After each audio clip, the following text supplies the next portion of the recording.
తెలంగాణ మంత్రివర్గ విస్తరణ ఎట్టకేలకు కొలిక్కి వచ్చినట్లు తెలుస్తోంది. ఈ నెలాఖరులోగా మంత్రివర్గ కూర్పు పూర్తయ్యే అవకాశముందని కాంగ్రెస్ పార్టీ వర్గాల ద్వారా తెలిసింది.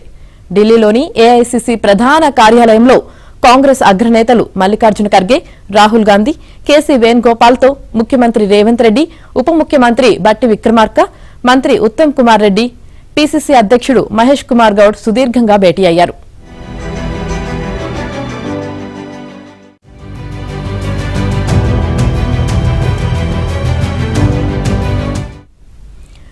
రెండు గంటలకు పైగా జరిగిన ఈ సమావేశంలో ఎప్పటి నుంచో వాయిదా పడుతూ వస్తున్న మంత్రివర్గ విస్తరణ కొలిక్కి వచ్చినట్లు తెలిసింది.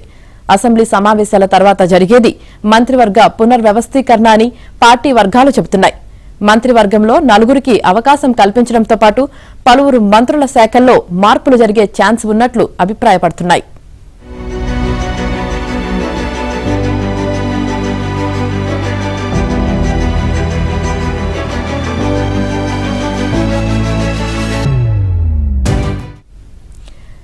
ఎన్నికలకు ముందు పార్టీలో చేరిన కొంతమంది కీలక నేతలకు ఇచ్చిన హామీలను నిలబెట్టుకునే అంశంపై సమావేశంలో కీలకంగా చర్చించినట్లు తెలిసింది.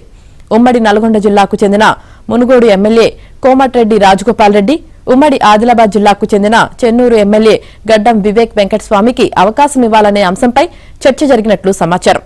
మహబూబ్ నగర్ జిల్లా నుంచి ముదిరాజు సామాజిక వర్గానికి చెందిన వాకాటి శ్రీహరి, ఉమ్మడి నిజామాబాద్ జిల్లాకు చెందిన సుదర్శన్ రెడ్డి పేర్లు ప్రధానంగా చర్చకు వచ్చినట్లు సమాచారం.